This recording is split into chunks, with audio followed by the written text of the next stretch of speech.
હરિયાણાના મુખ્યમંત્રી નાયબસિંહ સૌની વનતારા મુલાકાત લઈને જામનગરથી પરત ફર્યા હતા.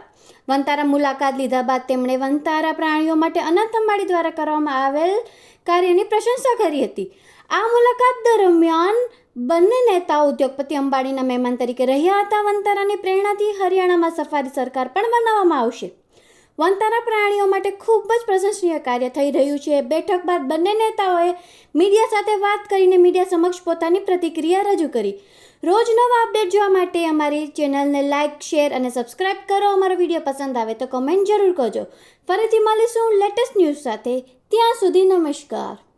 मुख्यमंत्री श्री नायब सिंह सैनी जी और हरियाणा सरकार के हमारे वन मंत्री रघुवीर सिंह जी, हम तीनों लोग यहाँ आए थे और आने का जो मुख्य उद्देश्य था वो जामनगर में जो हमारे वनतारा का जो ये एक सफारी जो बना है, इसको बनाया है हमारे मुकेश अंबानी जी के बेटे ने, अनंत अंबानी जी ने। तो उस सारे की हमने पहले बहुत से ख्याति सुनी थी, प्रशंसा सुनी थी।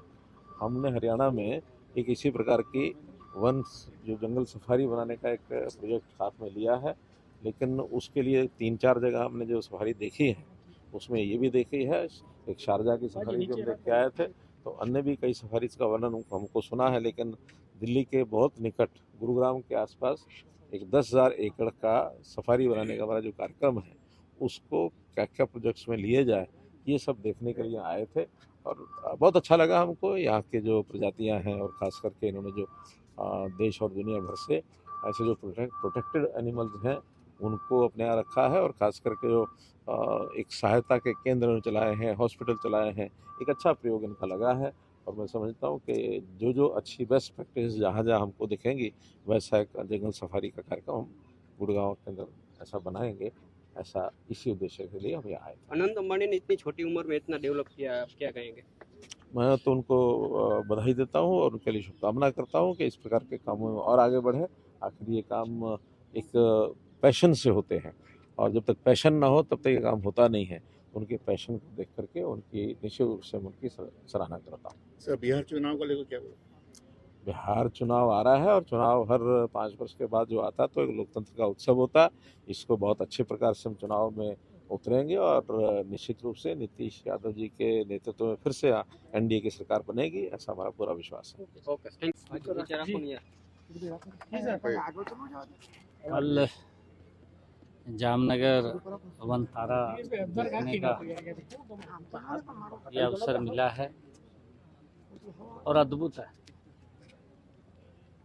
मुझे ऐसा लग रहा है कि ये हमारा भारत का तो सबसे बड़ा और सबसे जो पशु रिहेबिलिटेशन केंद्र है, जहाँ पर भी रेस्क्यू करके इनकी टीम पूरे देश से बाहर भी अगर कोई इस प्रकार का हमारा जानवर कोई घायल होता है, उसको रिहेबिलिट करके इस स्थान के ऊपर ला करके उसको ट्रीटमेंट देने का काम यहाँ किया जाता है। और बहुत सुंदर हमने देखा है, उसके अंदर एक ऐसी प्रजातियाँ जो विलुप्त हो रही थी, वो प्रजातियों को भी यहाँ पर ड्वेल करने का काम वो किया जा रहा है। वो एक बधाई के पात्र है। मैं अनंत अंबानी को बहुत बहुत बधाई और शुभकामनाएं देता हूँ।